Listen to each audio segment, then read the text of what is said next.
स्वागत है आप सभी का साइंस एंड फन पे, जहां पे टीचर्स आपको दिल और दिमाग दोनों से पढ़ाते हैं। तो आज हम लोग लेके आए हैं मोस्ट इम्पॉर्टेंट न्यूमेरिकल्स, जो कि सब्जेक्टिव होने वाले हैं। अभी तक हमने यहाँ पे आपके लिए एमसीक्यू सेशंस को अपलोड किया है, लेकिन यहाँ पे अब हम लोग पूरी कंप्लीट फिजिक्स के मोस्ट इम्पॉर्टेंट न्यूमेरिकल्स करने वाले हैं। अब ये तो ऑब्वियस सी बात है कि एक पार्ट में इसके न्यूमेरिकल नहीं हो पाएंगे, तो ये पार्ट 1 है।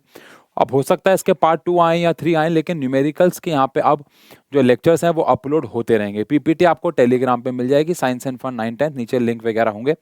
और सबसे इंपॉर्टेंट बात यह है कि आपको ये न्यूमेरिकल्स खुद से भी बनाने बहुत ज़रूरी हैं। तो जैसे स्क्रीन पे कोई न्यूमेरिकल आए, पहले आप उसे खुद से बनाइए, चाहे वीडियो को पॉज कर लीजिए, उसके बाद आप उसका सॉल्यूशन देख लीजिए, तो ज़्यादा बेहतर रहेगा। लेकिन अगर आप ने अभी तक कोई भी न्यूमेरिकल खुद से नहीं बनाए हैं, पहली बार आप न्यूमेरिकल बनाने जा रहे हैं, तो फिर आप इसको साथ साथ देख सकते हैं, समझ भी सकते हैं। तो ये पहले न्यूमेरिकल से शुरू करते हैं। सबसे पहले, a body of mass m hung at one end of the spring executes SHM। हमने स्प्रिंग के साइड में एक मास लगा दिया, वो SHM कर रहा है ना। The force constant of a spring is K while it's period of vibration is T। आपको प्रूफ करना है कि ये जो रिलेशन आपको दे रखा है ये इनकरेक्ट है। अक्सर सवाल ये आता है कि ये रिलेशन प्रूफ करो कि करेक्ट है, लेकिन यहाँ पे इनकरेक्ट पूछा गया है। तो आपको पता है क्या करना है, आपको LHS और RHS के डायमेंशंस को निकालना है। अगर वो बराबर आते हैं तो वो करेक्ट हो जाएगा, नहीं आते हैं तो वो इनकरेक्ट हो जाएगा। तो सबसे पहले हमारे पास जो रिलेशन है वो है T is equal to 2m/k। तो यहाँ पे पहले हम लोग LHS के बारे में बात करेंगे। LHS हमारे पास टाइम पीरियड है, और अगर मैं LHS के डायमेंशंस निकालता हूँ तो टाइम पीरियड के लिए डायमेंशंस ऑब्वियस सी बात है T होगा, तो m0 L0 T यहाँ पे आ जाएगा। तो ये हमारे पास LHS के डायमेंशन आ जाते हैं। अब अगर मैं यहीं पे RHS के डायमेंशन लिखूं, पहले RHS है क्या, तो RHS हमारे पास 2m/k है। अब मैं यहाँ पे RHS के अगर डायमेंशंस निकालता हूँ तो 2 के कोई डायमेंशन नहीं होते, मास के लिए डायमेंशन कैपिटल M होते हैं, और K हमारे पास होता है फोर्स पर यूनिट लेंथ। तो फोर्स के डायमेंशन हमारे पास MLT-2 पर यूनिट लेंथ में डिवाइडेड बाय लेंथ आ जाएगा। तो लेंथ से लेंथ कैंसिल हो जाएगा, कुल मिला के बच जाएगा m, और नीचे बच जाएगा हमारे पास m की पावर l, m की पावर 1, l की पावर 0, t की पावर -2। अब यहाँ से m से m भी कैंसिल हो जाएगा बेसिकली, और l है नहीं, तो यहाँ पे t की पावर हमारे पास 2 आ जाएगा। तो यहाँ पे हमारे पास t की पावर 2 आया है, which is m0 L0 t की पावर 2। और आई होप आपको स्प्रिंग का फॉर्मूला याद हो। अभी हमने ऑसिलेशन और वेव का यहाँ पे लेक्चर क्वेश्चंस बढ़ा लिया था, तो वहाँ पे हमने बहुत बार यूज़ किया 2π√m/k। तो यहाँ पे अंडर रूट जो है वो नहीं है और पाई भी नहीं है, तो ऑब्वियसली बात है रिलेशन गलत है। आप देख सकते हैं कि LHS के जो डायमेंशंस हैं वो RHS के डायमेंशन के बराबर नहीं आए हैं, सो इक्वेशन इज इनकरेक्ट। तो इस हिसाब से हमारी जो इक्वेशन हो जाती है वो इनकरेक्ट हो जाती है। इक्वेशन करेक्ट कब होती है, जब LHS और RHS के डायमेंशन बराबर आते हैं। हाँ, अगर LHS और RHS के डायमेंशन बराबर आते हैं, इससे ये साबित नहीं होता है कि वो करेक्ट है, बट हाँ, अगर बराबर नहीं आए तो पक्का है कि वो इनकरेक्ट होगी। और वैसे भी आई होप आप एग्जैक्ट फॉर्मूला जानते हैं टाइम पीरियड का। वैसे फॉर्मूला 2π√m/k होता है। ये पूछा नहीं है आपसे, पूछा होता तो वो अलग बात होती। चलिए, अगला सवाल आता है, the radius of a planet is double that of the earth, but उनके जो एवरेज डेंसिटी है वो सेम है। तो आपको शो करना है कि उस प्लैनेट पे जो एस्केप वेलोसिटी होगी वो अर्थ की एस्केप वेलोसिटी के मुकाबले डबल हो जाएगी। देखो, सबसे पहली बात तो हमारे पास एस्केप वेलोसिटी का फॉर्मूला क्या होता है। हमारे पास एस्केप वेलोसिटी का फॉर्मूला √2g(r) होता है, लेकिन यहाँ पे हम ये फॉर्मूला नहीं लगा सकते क्योंकि ये छोटे g के टर्म्स में कैलकुलेट नहीं होगा। तो यहाँ पे हम इसे कैपिटल G के टर्म्स में लिखेंगे। तो 2 कैपिटल G को मैं G m अपॉन में RE का स्क्वायर लिख सकता हूँ, और एक RE से एक RE कैंसिल हो जाएगा, तो बेसिकली GM अपॉन में RE यहाँ पे हो जाएगा। अब क्योंकि यहाँ पे इन्होंने इसको डेंसिटी के टर्म्स में पूछा गया है कि डेंसिटी के टर्म्स में बताओ, तो क्या ऐसा कहना ठीक होगा कि मैं 2 इंटू में G/RE को G/RE रहने देता हूँ। मास को हम लोग डेंसिटी इंटू में वॉल्यूम लिख सकते हैं, तो मास को मैं लिख सकता हूँ डेंसिटी इंटू में वॉल्यूम। वॉल्यूम का फॉर्मूला होता है 4/3 πRE का क्यूब। है ना। डेंसिटी का फॉर्मूला होता है 4/3 पाई आर ई का क्यूब। तो यहाँ से आर ई से आर ई कैंसिल हो जाएगा। तो एक्चुअली में हम लोग एस्केप वेलोसिटी का नया एक फॉर्मूला डिराइव कर रहे हैं इन टर्म्स ऑफ रेडियस। यानी ये लगे हाथ एक न्यूमेरिकल तो है ही, लेकिन साथ ही साथ एक डेरिवेशन भी है, क्योंकि एस्केप वेलोसिटी का formula in terms of radius हम लोग डिराइव और डेंसिटी हम लोग डिराइव करने वाले हैं, सॉरी। तो यहां से हमारे पास एक आर से एक आर कैंसिल हो जाएगा, बाकी जो भी बचेगा अंदर बच जाएगा हमारे पास। देखो एक तो 4 इंटू में 2 8 आ जाएगा अपॉन में 3, एक आर ई से एक आर ई कैंसिल हो चुका है, बच चुका है जी डेंसिटी पाए और आर ई का स्क्वायर। अब आर ई का स्क्वायर में से ये बाहर आ जाएगा, तो आर ई रूट से बाहर आ सकता है, बाकी सब रूट के अंदर रह जाएंगे। तो 8/3 जी डेंसिटी इंटू में पाई। कहने का मतलब ये है कि आप ऐसा कह सकते हो एक प्रकार से कि हमारे पास एस्केप वेलोसिटी का एक नया फॉर्मूला आ गया इन टर्म्स ऑफ डेंसिटी। अब क्वेश्चन में बोला गया कि बाकी सब कुछ सेम है सिवाय रेडियस के, रेडियस डबल है। तो ये अगर मैं प्लैनेट अर्थ के लिए बात करूं और अगर मैं दूसरे प्लैनेट के लिए बात करूं तो उसका जो रेडियस है वो डबल है, तो आर ई के बजाय 2RE हो जाएगा। बाकी सब चीज़ें जो है वो सेम है, तो 8/3 जी डेंसिटी भी सेम है, पाए तो सेम ही रहेगा, बस रेडियस जो है वो डबल है। और अगर मैं इसको सेकंड मान लूं और दोनों को अगर मैं डिवाइड कर दूं तो अर्थ की एस्केप वेलोसिटी और प्लैनेट की जो एस्केप वेलोसिटी है सब कैंसिल हो जाएगा सिवाय 1 यहाँ पे 2 बच जाएगा। तो जो प्लैनेट पे एस्केप वेलोसिटी है वो डबल आ जाएगी अर्थ के। अब ये क्वेश्चन अलग कैसे हुआ? अभी तक हम लोगों को लगता था कि जो एस्केप वेलोसिटी है वो √r के प्रोपोर्शनल होती है, जो कि सही भी है, लेकिन वो तब होती है जब g की वैल्यू कांस्टेंट हो। यहां पर उन्होंने डेंसिटी कांस्टेंट बोला है, तो हमने पहले एस्केप वेलोसिटी को डेंसिटी के टर्म में कन्वर्ट किया, जिसकी वजह से बहुत बेहतरीन सवाल बन जाता है। डन है जी, अच्छा सवाल है, बहुत प्यारा सवाल है। चलिए अगला सवाल आता है। अगला सवाल आ रहा है कि find the work done in breaking a water drop of radius 1 millimetre into 1000 drops. हमने 1 मिलीमीटर की ड्रॉप को 1000 ड्रॉप्स में तोड़ दिया, तो आपको वर्क डन बताना है, ठीक है। आई होप आपको पता हो वर्क डन का फॉर्मूला सरफेस टेंशन इनटू में चेंज इन एरिया होता है। तो बेसिकली हमें चेंज इन एरिया निकालना होगा, उसके लिए हमें रेडियस निकालना होगा। तो क्या ये कहना सही है कि जो न्यू वॉल्यूम होगी, जो न्यू वाली वॉल्यूम होगी उसका 1000 से अगर मल्टीप्लाई कर दूंगा तो ओरिजिनल वॉल्यूम आएगी? क्यों? क्योंकि हमने पुरानी वाली ड्रॉप को 1000 में कन्वर्ट कर दिया। तो जो छोटी ड्रॉप है, जिसको आप स्मॉल ड्रॉप भी कह सकते हो, अगर आप न्यू ड्रॉप से आप ऐसे कंफ्यूज हो रहे हो न्यू वॉल्यूम से, तो आप इन्हें स्मॉल ड्रॉप और बिग ड्रॉप कह सकते हो। तो जो हमारे पास स्मॉल ड्रॉप है उसका 1000 से मल्टीप्लाई करूंगा तो मेरे पास बिग ड्रॉप की वॉल्यूम आ जाएगी बेसिकली, है ना। अब स्मॉल ड्रॉप की वॉल्यूम हो जाएगी 4/3 पाई स्मॉल आर का क्यूब इंटू में 1000 लेट से, और बिग ड्रॉप होगा 4/3 पाई बड़े वाले आर का लेट से क्यूब। तो ये 4/3 पाई से 4/3 पाई तो कैंसिल हो गया। तो यहाँ से जो नया वाला रेडियस है अपॉन में पुराने वाला रेडियस का जो क्यूब है वो 1/1000 आता है। अब ये उधर जाके क्यूब रूट हो जाएगा, तो r/r जो है वो 1/10 आ जाएगा। तो बेसिकली नया वाला रेडियस पुराने वाले रेडियस से 10 टाइम्स कम हो जाएगा, यानी 1/10 हो जाएगा। इतना समझते हो? अब हमें बोला गया है कि बताओ कितना वर्क हमें करना पड़ेगा ऐसा करने के लिए। अब वर्क करना मतलब कि वर्क का मतलब होता है सरफेस टेंशन इनटू में चेंज इन एरिया। अब सरफेस टेंशन इनटू में चेंज इन एरिया कितना हुआ होगा? तो सरफेस टेंशन हमें गिवन है विच इज 72 इंटू में 10⁻⁻3। तो सरफेस टेंशन तो गिवन है। अब चेंज इन एरिया कैसे निकालेंगे? तो चेंज इन एरिया हो जाएगा 4 पाई बड़े वाले आर का क्यूब। ये हमारे पास चेंज इन एरिया कैसे निकाल रहे हैं? पहले वाले का सरफेस एरिया क्या होगा? 4πr², और दूसरे वाले केस में सरफेस एरिया कितना होगा? तो आंसर है 4 पाई आर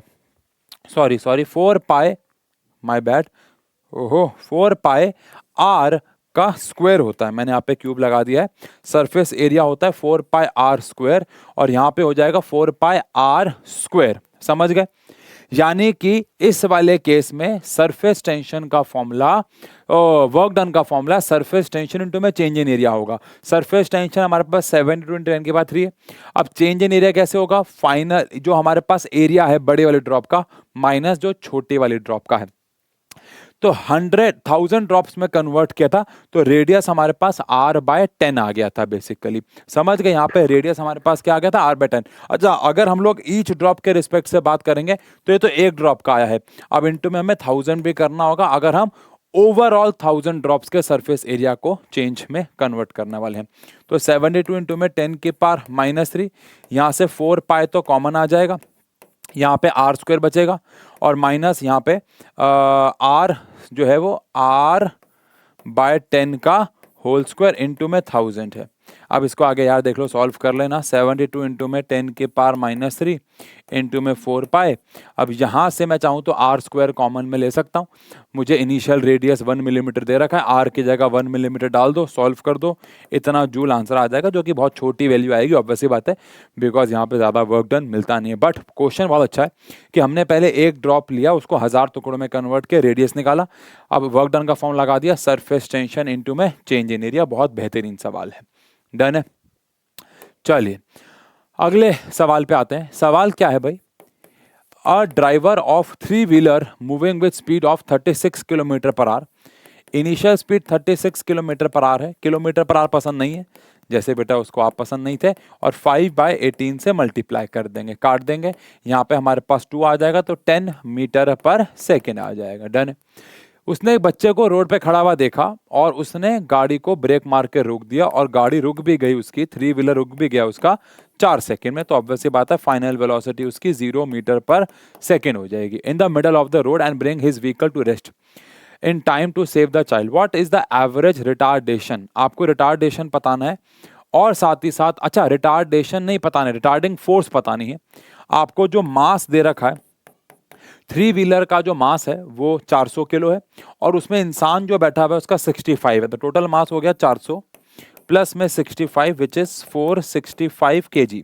अब ध्यान से सुनने वाली बात क्या है, हमें रिटार्डिंग फोर्स यानी प्लानिंग अगर मैं करूं तो मुझे फोर्स निकालनी है। फोर्स का फॉर्मूला मास इनटू में एक्सेलरेशन होता है, तो मेरे पास मास तो है 465, लेकिन मेरे पास एक्सेलरेशन नहीं है। मेरे पास मास तो है लेकिन मेरे पास एक्सेलरेशन नहीं है, तो पहले मैं एक्सेलरेशन निकालूंगा, जो कि ऑब्वियसली बात है माइनस में कोई वैल्यू आएगी। आओ अब यहां से एक्सेलरेशन का फॉर्मूला हम लोग लगाते हैं, which is v minus u by t. अब यहाँ पे फाइनल वेलोसिटी तो हमारे पास 0 है, इनिशियल वेलोसिटी हमारे पास 10 है, टाइम उसको लगा 4 सेकेंड, तो minus 2.5 metre per second square हमारे पास एक्सेलरेशन आ जाता है। तो ये तो बहुत ही सिंपल हो गया, है ना। तो यहाँ से हमारे पास रिटार्डिंग फोर्स का फॉर्मूला मास इनटू में एक्सेलरेशन, मास हमारे पास 465 आ चुका है, एक्सेलरेशन माइनस 2.5 है, तो माइनस इतना न्यूटन मल्टीप्लाई करके हमारे पास रिटार्डिंग फोर्स भी आ जाएगी। सिंपल क्वेश्चन है, 9th क्लास का बच्चा भी ये सवाल बना लेगा, आप सब जानते हैं, बहुत लंबा चौड़ा खेल नहीं है इस सवाल में। चलिए अगला सवाल कह रहे हैं the radius of the earth orbit around the sun is 1.5 into में 10 की पावर 11। तो रेडियस ऑफ ऑर्बिट दे रखा है 1.5 इंटू में 10 की पावर 11 मीटर, यानी कि सन के आसपास अर्थ घूम रही है और उसको हम सर्कुलर मान के चल रहे हैं, बिकॉज आपको पता है वैसे वो सर्कुलर होता नहीं है, और ये हमें रेडियस ऑफ ऑर्बिट दे रखा है, ठीक है। तो इतना तो समझ गए होगे आप। आपको उसकी एंगुलर और लीनियर वेलोसिटी निकालनी है, तो पहले अगर हम एंगुलर वेलोसिटी निकाल लेंगे तो लीनियर अपने आप आ जाएगी, या लीनियर निकाल लोगे तो एंगुलर अपने आप आ जाएगी। दोनों में से कोई भी एक चीज पहले कर लेना, दूसरी आ जाएगी। मेरे हिसाब से एंगुलर वेलोसिटी निकालना पहले आसान होगा। एंगुलर वेलोसिटी का फॉर्मूला थीटा बाय टाइम होता है। अब अर्थ सन का पूरा एक चक्कर काटती है तो कितना एंगल कवर करती है, 2 पाई, और ऐसा करने में उसे जो समय लगता है ये 365 डेज लगता है। अब आप भी जानते हैं, मैं भी जानता हूं, डेज हमें पसंद है नहीं, तो ओमेगा आ गया 2 पाई अपॉन में 365, क्योंकि सन का चक्कर काटना है तो पूरा, वैसे तो 365.4 डेज होता है बट हम 365 ही लेते हैं, तो 365 इंटू में 24 आवर्स हो गया, हर एक दिन में 24 घंटे होते हैं, इंटू में 60 इंटू में 60। बहुत लंबी चौड़ी कैलकुलेशन, लेकिन ओमेगा आ जाएगा हमारे पास इतना रेडियन पर सेकेंड, ये हमारे पास ओमेगा आ जाएगा, है ना। अब ओमेगा पाई की वैल्यू हम 23.14 22/7 डाल देंगे। अब यहां से हमारे पास जैसे ही ओमेगा आएगा, हमारे पास लीनियर वेलोसिटी का फॉर्मूला होता है v = r ओमेगा। अब r की जगह हम r0 डालेंगे जो कि हमें दे रखा है, और ओमेगा की जगह जो भी वैल्यू आएगी तो इतना मीटर पर सेकेंड हमारे पास वेलोसिटी भी आ जाएगी। तो बहुत सिंपल क्वेश्चन है बट कैलकुलेशन बहुत मुश्किल है। एग्जाम में आया हुआ सवाल है बच्चे के। ये सारे सवाल ज़्यादातर हमने लिए हैं बच्चों के प्री बोर्ड या जो भी बोर्ड के या जो भी फाइनल एग्जाम हो रहे हैं, बोर्ड तो नहीं कहूँगा सॉरी, 11th क्लास को पढ़ा रहा हूँ, जो भी उनके स्कूल में पेपर हो रहे हैं उनसे, कहीं प्राइवेट स्कूल के हैं कहीं गवर्नमेंट स्कूल के। बट पॉइंट इज कि ये सवाल है बहुत इजी बट कैलकुलेशन इसकी थोड़ी सी टफ हो जाती है, और ये रीज़न है कि ऐसे क्वेश्चनों के लिए हमें पेपर को जल्द से जल्द करना है ताकि जो मुश्किल कैलकुलेशन वाले सवाल है उनको हम समय दे पाएँ, है ना। चलिए ठीक है, अगला सवाल आता है। ऐसे सवाल बहुत प्यारे लगते हैं मुझे जिसमें हमें वेक्टर्स को रिजॉल्व करना होता है ना। ये क्वेश्चन आप सभी ने अपने लाइफ में कम से कम एक बार तो देखे होंगे। सवाल क्या है, there are 4 forces acting at a point P produced by string as shown in the figure, जो कि रेस्ट पे है। ये जो ऑब्जेक्ट यहाँ पड़ा हुआ है पी पॉइंट पे, ये रेस्ट पे है। आपको F1 और F2 फोर्स पता नहीं है, तो हमें यहाँ पे वेक्टर्स को रिजॉल्व करना होगा। ऑब्वियसली बात है, यहाँ दिख रहा होगा आपको यहाँ पे 1 न्यूटन लिखा हुआ है, ठीक है ना। अब अगर मैं यहाँ पे वेक्टर को रिजॉल्व करता हूँ, अगर ये 1 न्यूटन है तो इसका एक टुकड़ा हमारे पास ऊपर आ जाएगा और एक टुकड़ा हमारे पास इधर आ जाएगा। ये अगर 1 न्यूटन है और ये वाला एंगल अगर 45 है तो ये 1 cos 45 हो जाएगा और ये 1 sin 45 हो जाएगा। डन है, ठीक है। अब ये 2 न्यूटन है तो इस हिसाब से यहाँ पे हमें 2, क्योंकि ये थीटा है तो cos 45 है तो 45 है तो कुछ भी ले लो, और यहाँ पे 2 sin 45 आ जाएगा।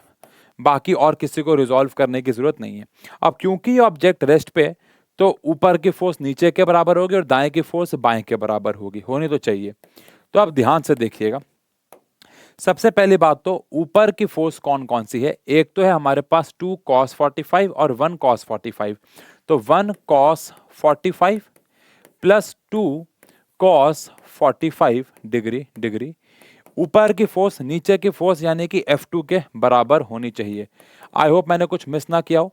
ये वाली फोर्स के 2 टुकड़े कर दिए, इसके हाँ तो ठीक है, सब कुछ ठीक है ना। चलो अब यहाँ से cos 45 की वैल्यू 1/√2 होती है और यहाँ पे 2 इंटू में 1/√2 होती है।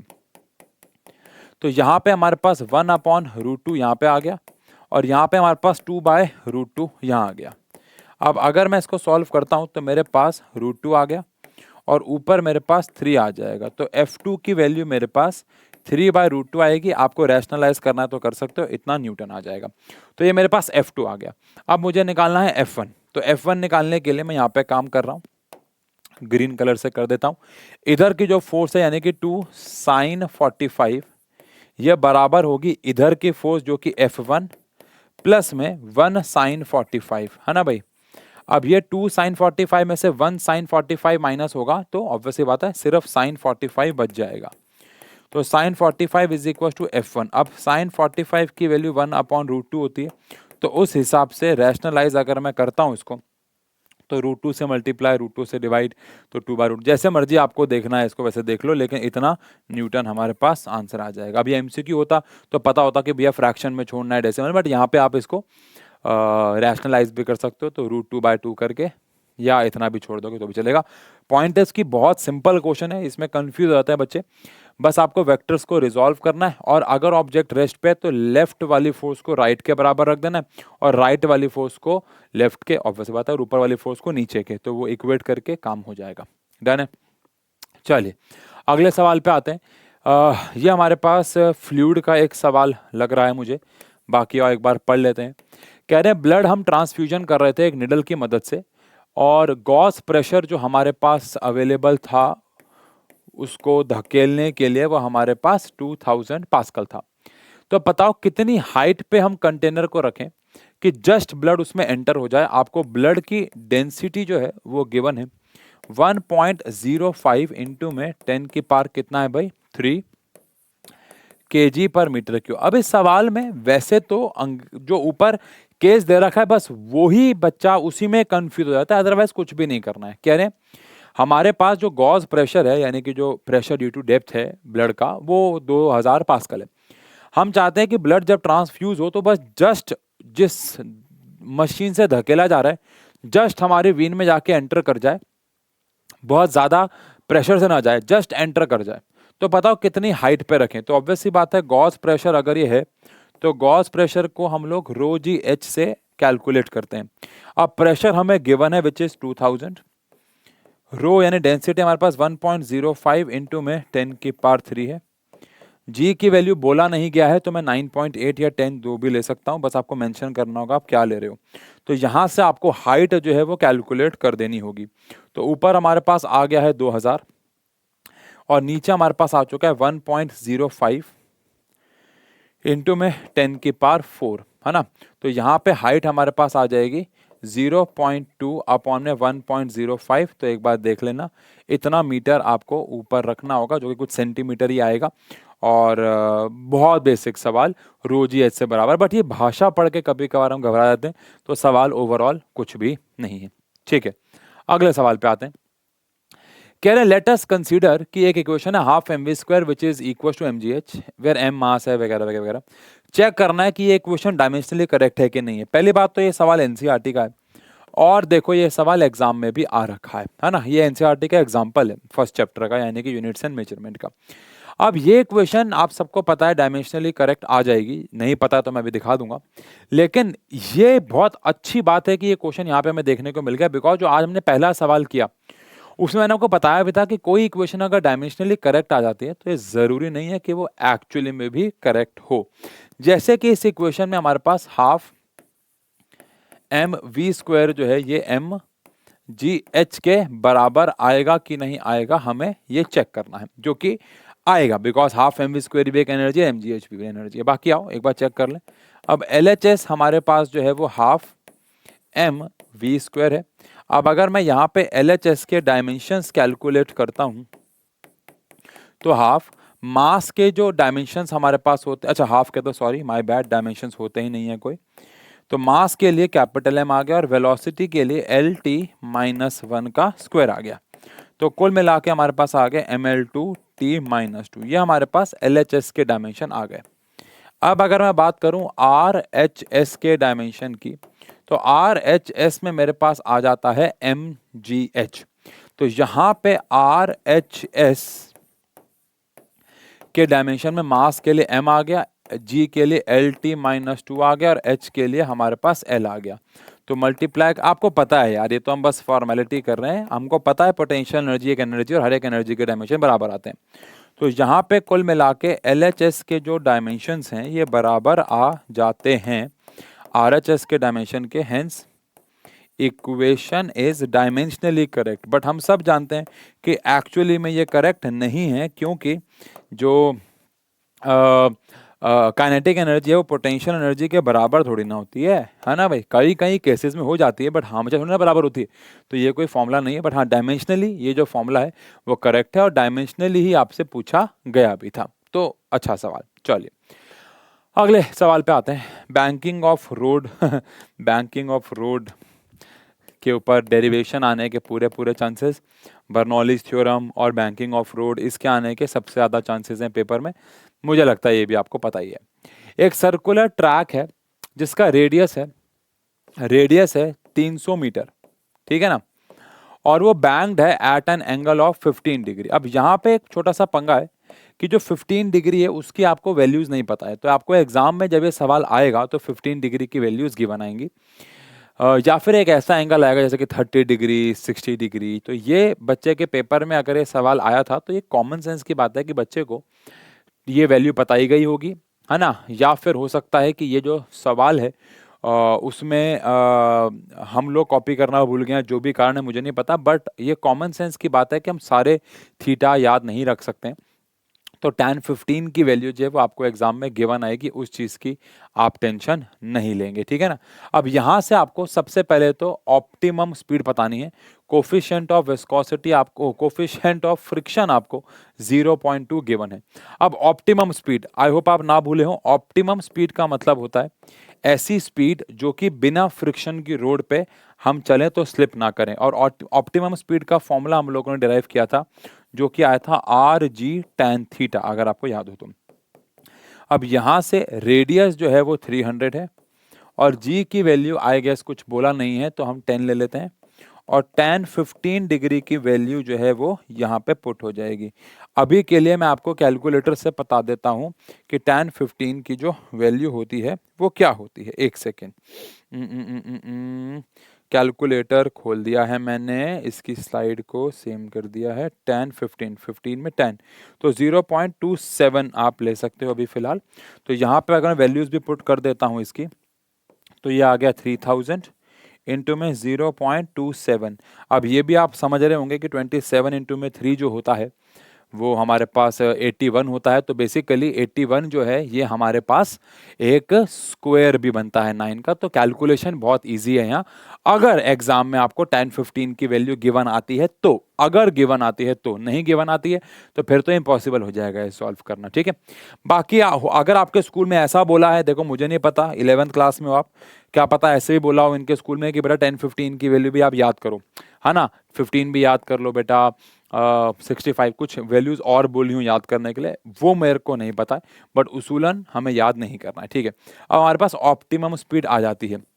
इसके बाद हमें निकालना है मैक्सिमम स्पीड बैंक्ड रोड में। ऑब्वियसली बात है, तो मैक्सिमम स्पीड जो बैंक्ड रोड में होती है उसका फॉर्मूला होता है हमारे पास RG mu plus tan theta upon में 1 माइनस म्यू tan थीटा। अब अगेन कुछ नया नहीं है, सारी वैल्यूज आपको पता है, बस वैल्यू पुट करनी है। तो R की जगह हमारे पास 300, G की जगह हमारे पास 10 आ गया, म्यू की जगह 0.2 और अभी देखा था 0.27 अपॉन में 1 माइनस 0.2 इंटू में 0.27 यहाँ पे माइनस कर देंगे। तो ये हमारे पास वैल्यूज पुट हो जाएंगी और इतना मीटर पर सेकेंड हमारे पास आंसर आ जाएगा। तो अगेन अगर आपको फॉर्मूले याद है तो क्वेश्चन कुछ भी नहीं है, बस वैल्यू पुट करनी है। tan 15 का पंगा मैंने आपको बता दिया है, डन है। चलो अगले सवाल पे आते हैं। अगला सवाल क्या है, प्यारा सवाल है। देखो मैंने आपको शायद ये कल या परसों वाले लेक्चर में बताया था कि जब कोई ऐसा सवाल आता है जो दो चैप्टर्स को आपस में कनेक्ट कर देता है, जो दो चैप्टर्स को आपस में रिलेट कर देता है, ये सवाल हमेशा से इंपॉर्टेंट रहे हैं। अब जैसे कि ये वाला जो चैप्टर है ये हमारे एक तो मोशन इन अ प्लेन को और ये हमारे लॉज ऑफ मोशन को आपस में रिलेट कर रहा है। इसमें रिकॉइलिंग वाला case motion in laws of motion का है और हॉरिजॉन्टल प्रोजेक्टाइल वाला case motion in a plane का है। सवाल पढ़ते हैं। एक 100 kg के गन ने एक बॉल को फायर किया या एक बुलेट को फायर किया जो कि 1 किलो की है, लेकिन हॉरिजॉन्टली फायर किया। हॉरिजॉन्टली बोले तो ये एक पहाड़ी है, उस पहाड़ी के यहाँ पे खड़े होकर बुलेट को, बॉल को ऐसे फायर किया तो वो बॉल ऐसे जाएगी, यानी कि हाफ प्रोजेक्टाइल करेगी। और ऐसा करने पे ये 500 मीटर की ऊंचाई से इसको ड्रॉप किया, cliff of 500 meter, falls on the ground, और ये जाके 400 मीटर की दूरी पे गिरी। ये बॉल 400 मीटर की दूरी पे गिरी। तो आपको रिकॉलिंग वेलोसिटी ऑफ गन निकालनी। अब प्लानिंग देखो, प्लानिंग देखो। For recoil velocity, recoil velocity के लिए आई होप आपको फॉर्मूला पता है, जो कि होता है m1 v1 minus m2 v2। यहाँ पे m1 is the mass of gun and v1 is the velocity of gun, m2 is the mass of bullet और बॉल जो भी उससे निकला, एंड v2 उसकी velocity.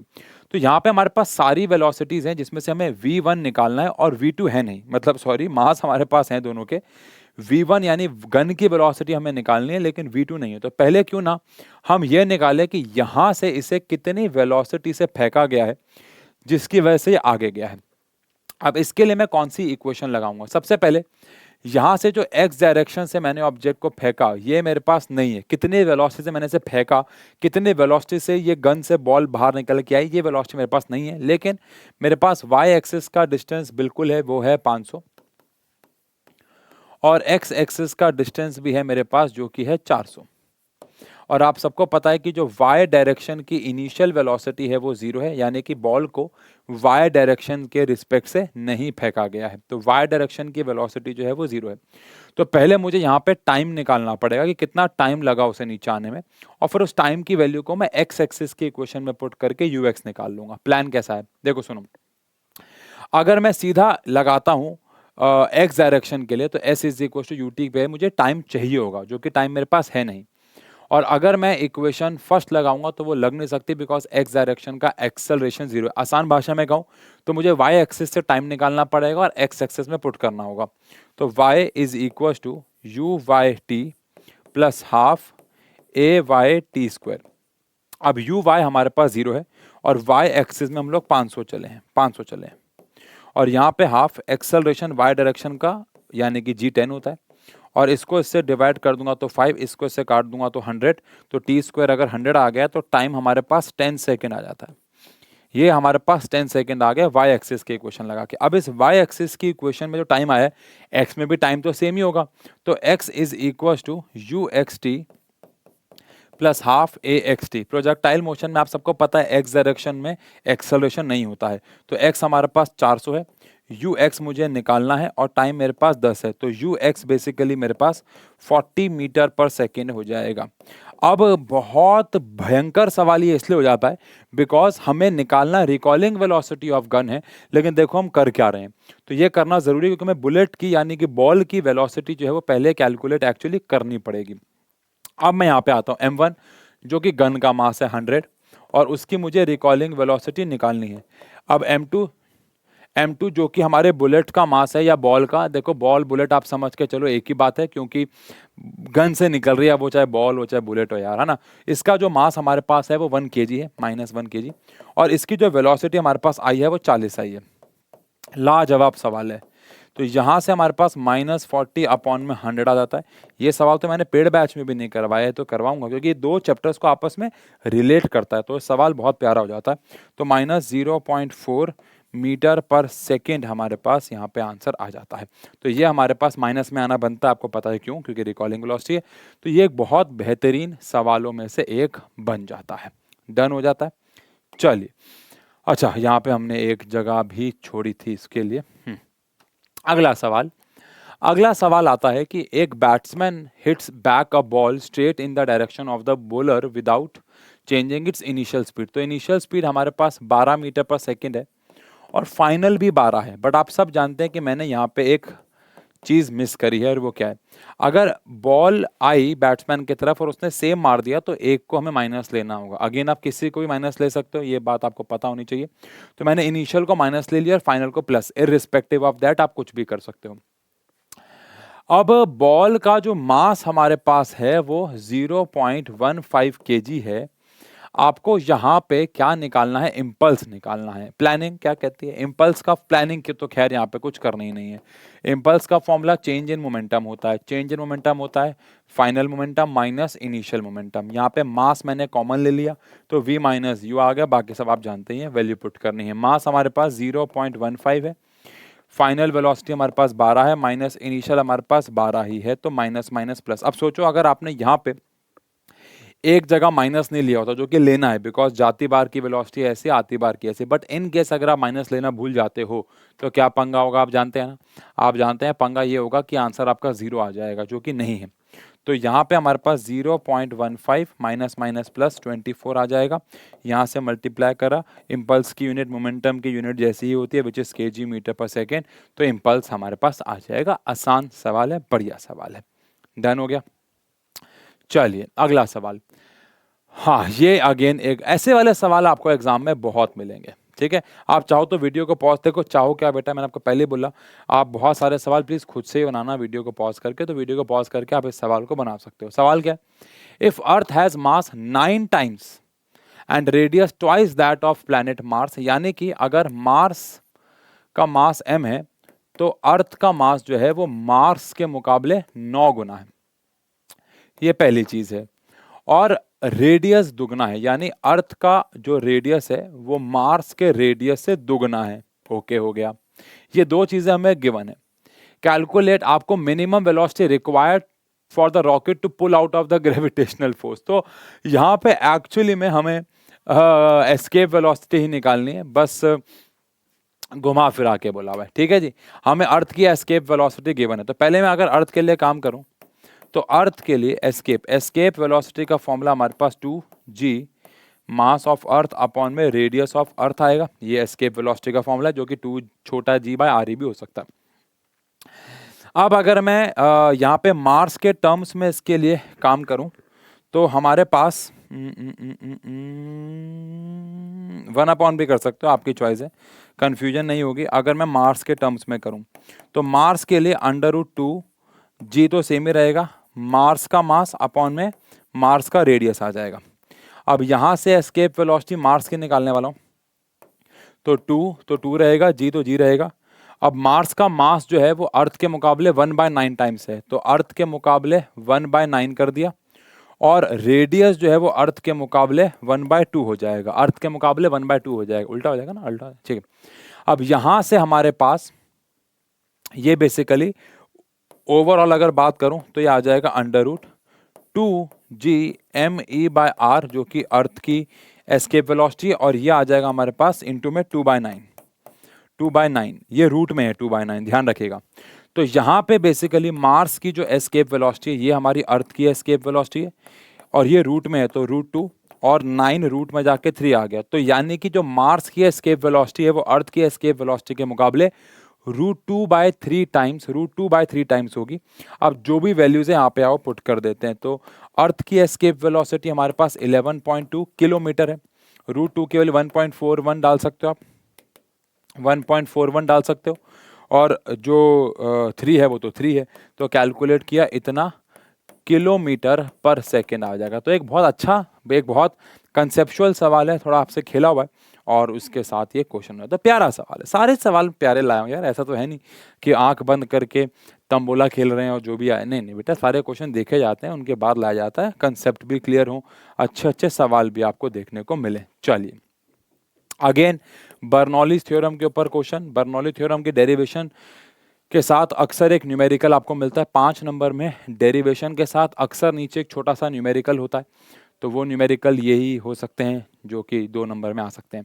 In a test experiment on a model aeroplane in a wind tunnel the flow speeds in the upper surface पे जो flow speed है वो 70 मीटर पर सेकेंड है, और लोअर वाले पे 63 है। आपको पता है ऊपर वाले पे फास्ट मूविंग एयर होनी चाहिए ताकि लो प्रेशर क्रिएट हो और ताकि लिक्विड ऊपर की तरफ जाए। What is the lift on the wing, अगर उसका एरिया, ये मुझे ऐसा क्यों लग रहा है कि एनसीईआरटी का सवाल है, ये सवाल देखा हुआ है मैंने एनसीईआरटी में।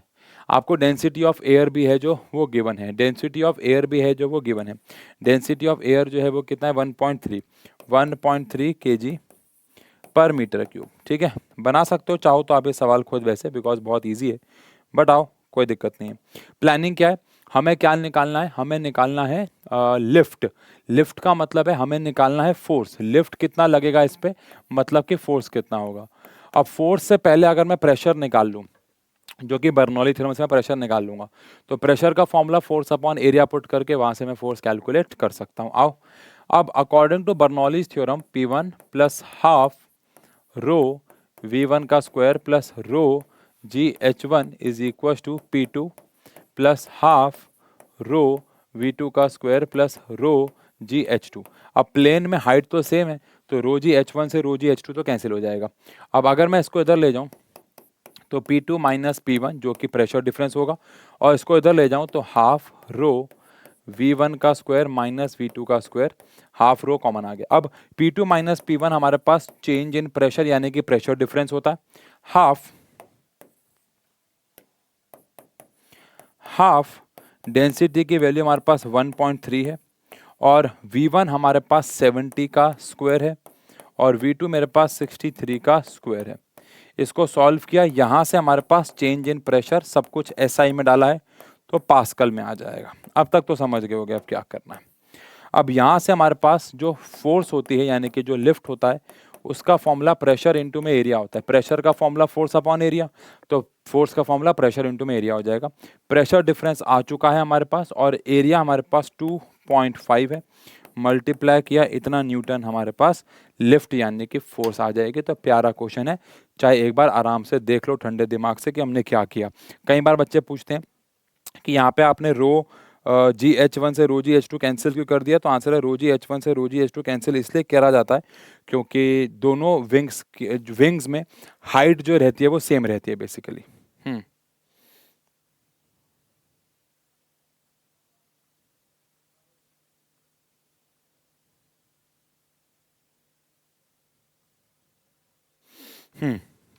समझ गए, easy PG. Bernoulli theorem, Bernoulli theorem नहीं आती है तो भाई फिर आप कुछ भी कर लो, ये सवाल कैसे बना पाओगे आप।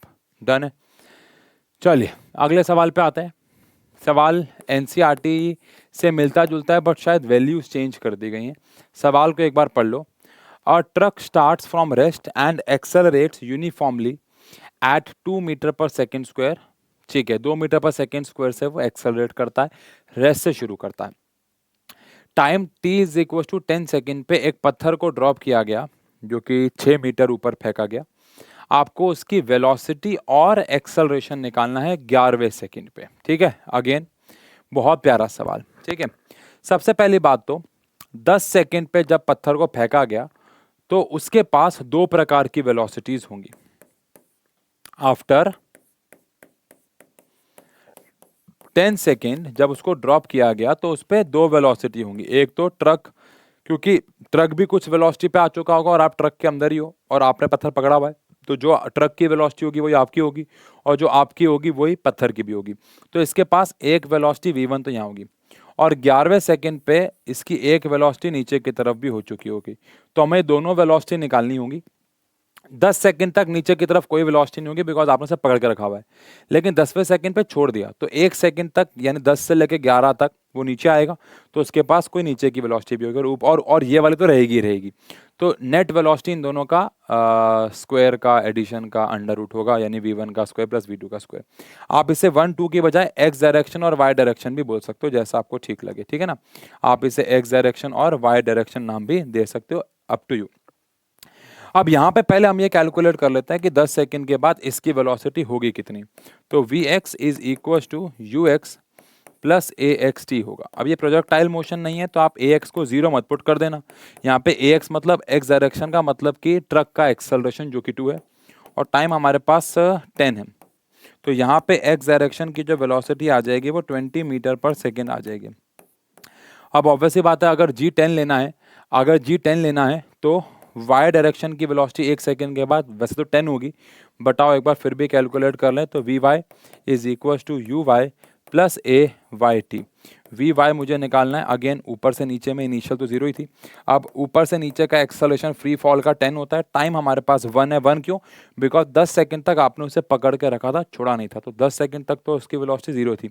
10 से 11वां यानी 1 सेकंड आएगा, तो Vy हमारे पास यहाँ पे 10 मीटर पर सेकेंड आ जाएगा। अब अगर मैं यहाँ से नेट वेलोसिटी निकालता हूँ तो net velocity under root Vx का स्क्वायर और Vy का स्क्वायर हो जाएगा। तो Vx हमारे पास कितना आया, 20 का स्क्वायर 400 और ये आ गया हमारे पास 100। तो यहाँ पे हमारे पास 10√5 मीटर पर सेकेंड, ये हमारे पास टोटल वेलोसिटी आ जाएगी। तो हमने यहाँ पहला पार्ट तो कर दिया। अब दूसरे पार्ट जो कि बहुत सिंपल है, हमें एक्सेलरेशन निकालना है। आज का पहला सवाल कमेंट सेक्शन में पूछ रहा हूँ, टाइम स्टैम्प है 42 मिनट पे जाके पहला सवाल पूछ रहा हूँ। क्या 11वां सेकंड पे उसके पास x डायरेक्शन पे कोई एक्सेलरेशन होगा? 10 सेकंड तक उसके पास x डायरेक्शन में एक्सेलरेशन था which is 2 metre per second square, लेकिन जब उसको ड्रॉप कर दिया होगा, क्या उसके पास x डायरेक्शन में कोई एक्सेलरेशन होगा? जल्दी से कमेंट सेक्शन पे इसका आंसर दो। हाँ, बस येस और नो ही लिखना है, टाइम स्टैम्प डाल दो 42 मिनट्स। डन है? ओके, तो आंसर है x डायरेक्शन में तो x डायरेक्शन में तो उसका एक्सेलरेशन 0 हो चुका होगा बिकॉज 11वें सेकंड पे बात कर रहे हैं ना, तब तो बॉल को छोड़ चुके हैं। और y डायरेक्शन का जो एक्सेलरेशन है वो हमने g यानी कि 10 मीटर पर सेकेंड स्क्वायर ले लिया है।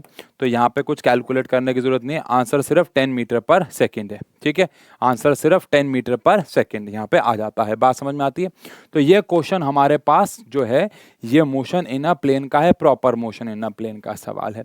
अब अगर हम लोग यहाँ पे अगले सवाल के लिए बात करें तो एक सवाल क्या कहता है, देखो भाई, सवाल कहता है कि a ball is suspended bye a cord from a ceiling of a motor car, what will be the effect on the position of the ball if the car is moving with uniform वेलो। अच्छा, ये तो एक numerical नहीं है, गलती से डल गया होगा, बट आप फिर भी कर लेते हैं। कह रहे हैं बॉल को हमने गाड़ी के ये वाला सवाल हमने कल लॉज ऑफ मोशन में किया था, बट वो थोड़ा अलग सवाल था। हमने गाड़ी के छत पे एक पेंडुलम को टंगा दिया। अगर गाड़ी यूनिफॉर्म वेलोसिटी से चल रही है तो आंसर है क्या होगा? तो कुछ भी नहीं होगा, बॉल वहीं की वहीं रहेगी। अगर गाड़ी यूनिफॉर्म एक्सेलरेशन पे है तो जहां पे भी गाड़ी चल रही होगी बॉल उसके ऑपोजिट डायरेक्शन में जाती हुई नजर आएगी बिकॉज वो रेस्ट पे रहना चाहेगी। अगर एक गाड़ी जो है टर्न करती है राइट में, आप सबको पता है अगर गाड़ी राइट में टर्न करेगी तो बॉल जो है वो उसके ऑपोजिट डायरेक्शन में मुड़ती है। अगर गाड़ी राइट में टर्न करेगी तो बॉल लेफ्ट में जाएगी, because due to inertia of direction वो सेम डायरेक्शन में चलना चाहती है। तो अगर आप लेफ्ट में जाओगे तो बॉल राइट में जाएगी, ये भी आप जानते हैं। तो बेसिकली ये एक न्यूमेरिकल नहीं है, गलती से डल गया होगा, बट कोई बात नहीं। चलो अगले सवाल पे आते हैं। अब ब्लॉक जिसका मास हमारे पास है 1 kg, इसको हमने एक स्प्रिंग से बांध दिया, ठीक है ठीक है। एक ब्लॉक है जिसका मास हमारे पास कितना है, 1 kg है। डन है, डन है। और हमने इसको एक स्प्रिंग से बांध दिया। The spring has spring constant, spring का स्प्रिंग कांस्टेंट हमारे पास 50 न्यूटन पर मीटर है। The block is pulled to a distance of x is equal, अगर हमने उसको 10 सेंटीमीटर पे खींच के छोड़ा है, तो आई होप आप समझ रहे हो, अगर हमने उसको 10 सेंटीमीटर खींच के छोड़ दिया है तो ये उसका मैक्सिमम डिस्टेंस है, और मैक्सिमम डिस्टेंस को हम एम्पलीट्यूड कहते हैं। तो एम्पलीट्यूड हमारे पास 10 सेंटीमीटर आ जाएगा, विच इज 0.1 मीटर आ जाएगा। डन है। तो आपको उसकी काइनेटिक एनर्जी, पोटेंशियल एनर्जी और टोटल एनर्जी निकालनी है 5 सेंटीमीटर पे, यानी x की जो वैल्यू है वो हमारे पास 5 सेंटीमीटर है। 5 सेंटीमीटर का मतलब होता है 0.05 मीटर है। अब यहाँ पे अगेन अगर आपको फॉर्मूले याद है तो सीधा क्वेश्चन है, फॉर्मूले याद नहीं है तो ये सवाल सॉल्व करना बहुत ज़्यादा डिफिकल्ट हो जाएगा। तो सबसे पहले हम लोग यहाँ पे निकालेंगे काइनेटिक एनर्जी। काइनेटिक एनर्जी का फॉर्मूला हमारे पास क्या होता है, काइनेटिक एनर्जी का फॉर्मूला होता है हाफ एम ओमेगा स्क्वायर ए स्क्वायर माइनस एक्स स्क्वायर। अच्छा, अब यहाँ पे आपको हाफ एम ओमेगा स्क्वायर ए स्क्वायर माइनस एक्स स्क्वायर का फॉर्मूला है। तो यहाँ पे आपको एक छोटी सी बात पहले से पता होनी चाहिए।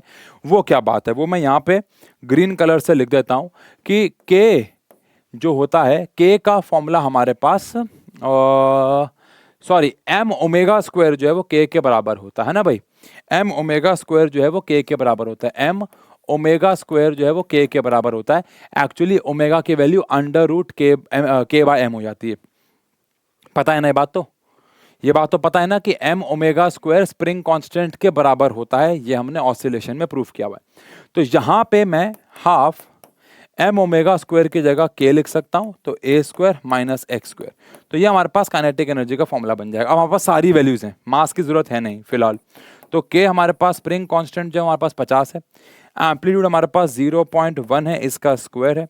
एक्स हमारे पास 0.05 है, इसका स्क्वायर है। इन सारी वैल्यूज को पुट कर देंगे, हमारे पास यहाँ से इतना जूल कौन सी एनर्जी आ जाएगी, काइनेटिक एनर्जी आ जाएगी। अब यहीं से हम लोग अगर निकालेंगे पोटेंशियल एनर्जी, तो पोटेंशियल एनर्जी का फॉर्मूला हमारे पास होता है हाफ के एक्स स्क्वायर। पोटेंशियल एनर्जी का फॉर्मूला हमारे पास होता है हाफ के एक्स स्क्वायर। तो यहाँ पे हाफ तो हाफ रहेगा, के की वैल्यू हमारे पास 50 है और एक्स हमारे पास अगेन 0.05 का होल स्क्वायर है। तो अगर आपको काइनेटिक एनर्जी का फॉर्मूला पता है तो हाफ के ए स्क्वायर माइनस एक्स स्क्वायर सीधा पुट करो, आंसर आ गया। और अगर आपको पोटेंशियल एनर्जी का फॉर्मूला पता है तो फिर हाफ के एक्स स्क्वायर सीधा वैल्यू पुट करो, आंसर आ जाएगा। लेकिन यहाँ पे हमसे टोटल एनर्जी भी निकालने को बोला गया है। तो टोटल एनर्जी का फॉर्मूला क्या होगा, kinetic energy plus potential energy. तो अगर मैं काइनेटिक एनर्जी और पोटेंशियल एनर्जी को ऐड कर दूंगा तो मुझे यहाँ पे टोटल एनर्जी जो है वो मिल जाएगी। डन है, सिंपल सा सवाल है, ज्यादा कुछ तिगड़मबाजियां हैं नहीं, बस फॉर्मूला पता होना चाहिए, क्वेश्चन तो बहुत ही ज्यादा आसान हो जाएगा। डन है, अगले सवाल पे आते हैं भाई। अगला सवाल क्या कह रहा है, ये सवाल देख, चाहे वीडियो को पॉज कर लो, देखो कोई जल्दबाजी नहीं है, मैं तो वीडियो की लेंथ को कम से कम रखना चाह रहा हूं ताकि आप सवाल को बड़े आराम से बना सके।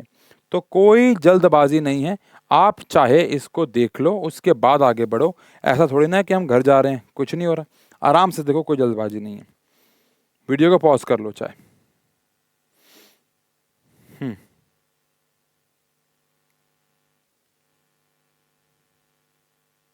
डन है, देख लिया।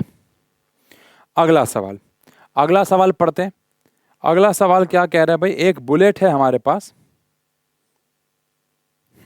एक बुलेट है हमारे पास जिसका मास हमें दे रखा है। एक बुलेट है जिसका मास हमारे पास 0.04 kg है। इसको फायर किया गया कितनी वेलोसिटी से भाई, 90 मीटर पर सेकेंड से इसको फायर किया गया। 90 मीटर पर सेकेंड से इसको फायर किया गया। Enters a heavy wooden block and is stopped after distance of 6। ठीक है, रुक गई तो डिस्टेंस ट्रेवल कितना हुआ वो तो बात की बात, लेकिन रुक गई तो फाइनल वेलोसिटी 0 हो गई और डिस्टेंस उसने ट्रेवल किया 0.6 मीटर का। आपको, अरे ये तो बड़ा आसान सवाल हो गया, आपको फोर्स निकालनी है। तो फोर्स निकालने के लिए सबसे पहले वो क्या निकालना पड़ेगा, एक्सेलरेशन। अब यहाँ से हमारे पास एक्सेलरेशन का फॉर्मूला क्या होता है, तो एक्सेलरेशन अगर निकालना है ये तो थर्ड इक्वेशन लगा सकते हैं, तो v square minus u square is equal to 2ax हो गया। तो फाइनल वेलोसिटी हमारे पास 0 हो गई, इनिशियल वेलोसिटी हमारे पास 90 का स्क्वायर हो गया, 2 हमारे पास 2 है, a की वैल्यू अगर हम लोग देखें तो हमें निकालनी है और x हमारे पास 0.6 है। तो यहाँ से हमारे पास -80 100 आ जाता है और यहाँ पे ये हमारे पास 1.2 आ जाता है। तो यहाँ से एक्सेलरेशन की वैल्यू हमारे पास आ जाएगी -80 100 अपॉन में 1.2। अब यहाँ से अगर मैं एक्सेलरेशन को कैलकुलेट कर लूँ डिवाइड करके 1 सेकेंड, यार एक तो फ़ोन ना चार्जिंग पर लगा, बार बार बाहर जाना पड़ रहा है मुझे। हाँ, तो अगर मैं यहाँ से इसको सॉल्व कर लेता हूँ विच इज़ 8100 डिवाइड बाय 1.2, तो आंसर आ जाता है मेरे पास acceleration -6750 metre per second square. बहुत ज़्यादा एक्सेलरेशन आया ये तो बहुत ज़्यादा आ गया। चलो ठीक है, अब यहाँ से हमें फोर्स निकालनी है, तो फोर्स का फॉर्मूला मास इनटू में एक्सेलरेशन। फोर्स माइनस में आएगी बिकॉज हम लोग रोक रहे हैं उसको, तो ऑब्वियस सी बात है। मास हमारे पास कितना है, 0.04 है और एक्सेलरेशन -6750 है, माइनस में इतना न्यूटन हमारे पास फोर्स। देखो मैं कैलकुलेशन नहीं कर रहा हूँ, आप समझ रहे हो, मैं कैलकुलेशन करूंगा 2 मिनट का काम है कैलकुलेटर से, बट वो काम करने नहीं आया हम, या कंसेप्ट सीखना है, कैलकुलेशन करने थोड़ी ना आए हैं, समझो बात को वो, ठीक है। तो ये सवाल आ गया हमारे पास, डन है। अगला सवाल, ये बहुत ही प्यारा सवाल है, बहुत ज्यादा प्यारा सवाल है, ठीक है। उसके बाद एक दो सवाल आपको होमवर्क दें क्या, ये वाला सवाल तो फिर भी आसान है। टेबल की जरूरत, ये जो लिखा हुआ है टेबल, इसकी जरूरत नहीं है, मैं इसकी जरूरत नहीं है। ये वाला सवाल, वैसे सवाल तो दोनों ही आसान है, लेकिन चलो आओ देखते हैं। लेकिन ये सवाल तो बहुत ही प्यारा है। सवाल क्या है, एनसीईआरटी का सवाल है। हमारे पास एक ऑब्जेक्ट है, इस ऑब्जेक्ट का मास हमारे पास 5 किलो है, 5 किलो है। अब यहाँ पे दो फोर्सेस लग रही हैं, लेकिन वो दोनों फोर्स एक दूसरे के परपेंडिकुलर हैं। एक फोर्स है 8 न्यूटन की और एक फोर्स है 6 न्यूटन की। अच्छा, इररिस्पेक्टिव कि वो फोर्सेस कहाँ से लग रही हैं, बट दोनों एक दूसरे के परपेंडिकुलर हैं, इतना पता है। तो आपको यहाँ पे बताना है कि एक्सेलरेशन का मैग्नीट्यूड क्या होगा और उसकी डायरेक्शन क्या होगी। तो पहले मैग्नीट्यूड की बात करते हैं। तो जो नेट फोर्स होगी, पहली बात तो जो F1 फोर्स है वो 8 न्यूटन है और F2 जो फोर्स है वो 6 न्यूटन है और दोनों आपस में परपेंडिकुलर है। तो अगर मुझे नेट फोर्स निकालनी होगी तो मैं F1 का स्क्वायर और F2 का स्क्वायर करूंगा, आप सब जानते हैं। तो F1 मेरे पास आ जाएगा 8 का स्क्वायर प्लस 6 का स्क्वायर, 8 का स्क्वायर होता है 64, 6 का स्क्वायर 36, 100 का अंडर रूट मेरे पास हो जाएगा 10 न्यूटन। तो फोर्स मेरे पास कुल मिला के हो जाएगी 10 न्यूटन, फोर्स मेरे पास कुल मिला के हो जाएगी 10 न्यूटन, डन है। अब यहाँ से हमारे पास फोर्स का फॉर्मूला होता है मास इनटू में एक्सेलरेशन। तो एक्सेलरेशन हो जाता है फोर्स अपॉन में मास। अब एक्सेलरेशन मेरे पास निकालना है, फोर्स हमारे पास आ चुकी है 10, मास हमारे पास है 5। तो बहुत ही सिंपल सा सवाल, 2 मीटर पर सेकेंड स्क्वायर का हमारे पास आ जाता है एक्सेलरेशन। लेकिन डायरेक्शन कैसे निकालोगे, आई होप आपको पता हो। डायरेक्शन निकालने के लिए हम लोग tan थीटा का इस्तेमाल करते हैं, यानी कि b साइन थीटा अपॉन में a plus b cos theta, जब थीटा हो, बट थीटा 90 है तो tan थीटा, थीटा तो 90 है मान लो। अब इस पे मैंने एक फोर्स यहाँ लगाई, एक यहाँ, तो आप सबको पता है ये इधर जाएगा। अब अगर ये इधर जाएगा तो इसका कितना एंगल थीटा बन रहा होगा, थीटा होता है परपेंडिकुलर अपॉन में बेस। परपेंडिकुलर हमारे पास 8 है, बेस हमारे पास 6 है, तो थीटा की वैल्यू यहाँ से tan इनवर्स 4/3 हमारे पास आ जाएगी। तो ये डायरेक्शन भी आ जाएगी, समझ गए, डन है। अब वैसे तो ये दोनों सवाल बहुत इजी हैं, बट फिर भी ये वाला सवाल चलो मैं करवा देता हूँ। और एक सवाल तो यार होमवर्क बनता है, ये सवाल आपके लिए होमवर्क हो जाएगा। दोनों बहुत सिमिलर हैं, बहुत ज़्यादा सिमिलर हैं, बस एक में पोटेंशियल एनर्जी और एक में काइनेटिक एनर्जी है, बाकी एग्जैक्टली सिमिलर है, पढ़ोगे समझ जाओगे, ठीक है। तो ये सवाल देखो, एक बॉब है पेंडुलम का, जिसको हमने एक सर्टेन पॉइंट से रिलीज किया, और जब वो रिलीज हुआ तो कितना रिलीज हुआ, अच्छा कौन सी पोजीशन है, हॉरिजॉन्टल। हॉरिजॉन्टल पोजीशन का मतलब समझते हो, यहाँ पे एक पेंडुलम का धागा बंधा हुआ है और यहाँ से एकदम उसको हॉरिजॉन्टल पोजीशन से छोड़ा तो ऑब्वियस ये बात है वो ऐसे जाएगा और ऐसे हवा में उड़ जाएगा, ठीक है। फिलहाल वो कह रहे हैं इसकी जो लेंथ है वो, इस पेंडुलम की जो लेंथ है वो 1.5 मीटर है, तो ऑब्वियस बात है जमीन से भी ऊपर 1.5 मीटर ही होगा। तो वो कह रहे हैं कि what is the speed with which the Bob arrives at the lower most point, वो लोअर मोस्ट पॉइंट पे कितने स्पीड से आएगा अगर रास्ते में 5% एनर्जी वो लूज कर देता है। आई होप आपको पता हो कि जब पेंडुलम यहाँ होगा तो इसकी पोटेंशियल एनर्जी होगी उसके पास, और यहाँ पे आएगा तो काइनेटिक एनर्जी, और ऊपर से नीचे आएगा तो kinetic potential energy kinetic energy में कन्वर्ट हो जाएगी। लेकिन अगर कोई एनर्जी का लॉस ना होता तो मैं पोटेंशियल एनर्जी को काइनेटिक एनर्जी के बराबर रखता, लेकिन यहां पे क्योंकि 5% एनर्जी का लॉस हो रहा है, 5% एनर्जी का लॉस हो रहा है, तो जो भी काइनेटिक एनर्जी हमें इस पॉइंट पे मिलेगी वो इसका 5% उड़ गया तो कितना होगा, तो आंसर है 95% ऑफ पोटेंशियल एनर्जी होगा। दोबारा से कह रहे हैं रास्ते में आते आते हवा की वजह से 5% एनर्जी लॉस हो गई, तो जब तक वो नीचे आएगा उसकी काइनेटिक एनर्जी पोटेंशियल एनर्जी के बराबर होती अगर लॉस ना होता, लेकिन 5% का लॉस हो गया तो अब नीचे आते आते उसकी जो एनर्जी है वो 95% हो जाएगी। अब काइनेटिक एनर्जी का फॉर्मूला होता है हाफ एम वी स्क्वायर, हमें वेलोसिटी निकालनी है, और 95/100, और पोटेंशियल एनर्जी का फॉर्मूला होता है एम जी एच, एम से एम हो जाएगा कैंसिल, तो वी स्क्वायर बाय 2 यह आ जाएगा 95/100। जी की वैल्यू हमारे पास 10 है, और हाइट जो इसका धागे की लंबाई है विच इज 1.5। सारी चीजें आपके पास हैं सिवाय वेलोसिटी के, तो वेलोसिटी हमारे पास इतना मीटर पर सेकेंड, बहुत सिंपल तरीके से आ जाएगा। डन। आप जो ये सवाल मैं आपको होमवर्क दे रहा हूं, इस सवाल में आप एक बार पढ़ो तो क्या है कि एक पुलिस वाले अंकल ने बंदूक चलाई, गोली चलाने के बाद उसको एक लकड़ी के पार करवाया, तो जब बुलेट लकड़ी को पार करके बाहर आई तो उसके पास जो काइनेटिक एनर्जी थी वो इनिशियल के सिर्फ 10% बची थी, यानी आपको फाइनल काइनेटिक एनर्जी को इनिशियल काइनेटिक एनर्जी के 10% रखना है और सवाल हो जाएगा। समझ गए? इस बार क्या है, बुलेट आई लकड़ी के बाहर पार हो गई, तो बाहर जब वो आई तो सिर्फ 10% एनर्जी से आई, तो जो फाइनल काइनेटिक एनर्जी है वो इनिशियल का 10% रख देंगे, मास से मास कैंसिल हो जाएगा, वेलोसिटी आ जाएगी, कुछ भी नहीं करना है। और ठीक है, तो ये साल होमवर्क है। पीपीटी आपको मिल जाएगी टेलीग्राम पे, टेलीग्राम से जाके आप पीपीटी डाउनलोड करके सवाल भी कर सकते हैं, और बाकी सारे सवालों को भी मैं चाहूँगा कि वो रिपीट करें। और आपको हमसे क्या चाहिए, कौन से चैप्टर के सबसे ज़्यादा न्यूमेरिकल आपको चाहिए, तो यहाँ पे आप कमेंट सेक्शन पे नीचे लिख सकते हैं। हम अगले सेशन में उस चैप्टर के क्वेश्चन आंसर्स लाने की पूरी कोशिश करेंगे, या अगले से अगले, ठीक है। लेकिन आपको कमेंट में बहुत स्पष्ट भाषा में लिखना है कि आपको पार्ट 1 के पूरे न्यूमेरिकल चाहिए या पार्ट 2 के चाहिए, या फिर कोई एक पर्टिकुलर चैप्टर है जो बहुत डिफिकल्टी क्रिएट कर रहा है उसके न्यूमेरिकल आपको चाहिए, तो वो हम लोग यहाँ पे आपको करा देंगे। बाकी मिलते हैं अगले सेशन में। सारे सवाल मेरे को लगता है आपको अच्छे लगे हों, बहुत प्यारे सवाल हैं, कुछ एनसीईआरटी के कुछ अलग से, लेकिन एक एक सवाल कंसेप्ट बिल्डिंग सवाल है, डेरिवेशन के साथ भी आ सकते हैं, इंडिविजुअल भी आ सकते हैं, ठीक है। तो मिलते हैं, thank you so much, thank you.